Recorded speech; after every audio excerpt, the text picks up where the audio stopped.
Meanwhile, whether they attended face-to-face classes or not, the Department of Education, or DepEd, assures no student will be left behind. And that is because the DepEd has allowed schools to use all available options, including blended learning, especially in areas still affected by the recent weather disturbances.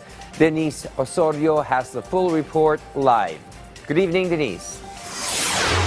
William, Super Typhoon Karina has just left the vicinity of the Philippines, but students stormed schools and their classrooms earlier today as the nation started its first day of classes. Although the newly seated Department of Education Secretary Sonny Angara stated that opening day all over the country was generally smooth, some schools still did not manage to start classes today due to the impact of Super Typhoon Karina and the monsoon rains.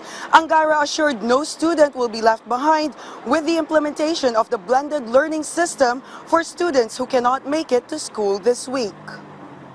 Kasi sa ngayon, ang internet connectivity ng mga schools, usually at best 60 to 70% lang yan eh. So may 30 to 40% tayo na hindi pa rin konektado. So yun ang dapat pag-igihan natin.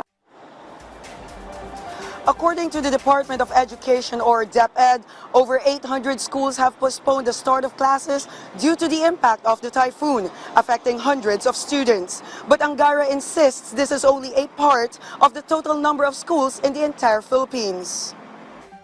Maliit lang kasi yun wala pang siguro wala pang 2% of the whole country. So ibig sabihin yung 98% of schools nagbukas. DepEd added it will also be cooperating with the Department of Public Works and Highways to expedite the bidding of school buildings to address the shortfall in classrooms. The agency is also considering institutionalizing blended learning in light of the challenges of climate change.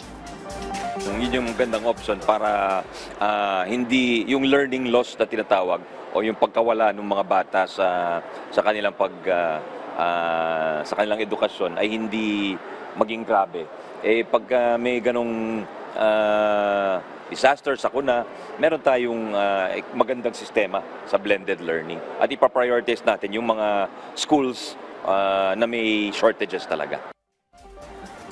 Angara also said that DepEd is now studying whether to allow decorations and educational materials back in classrooms again, which former DepEd Secretary Vice President Sara Duterte banned as among reforms she instituted nationwide.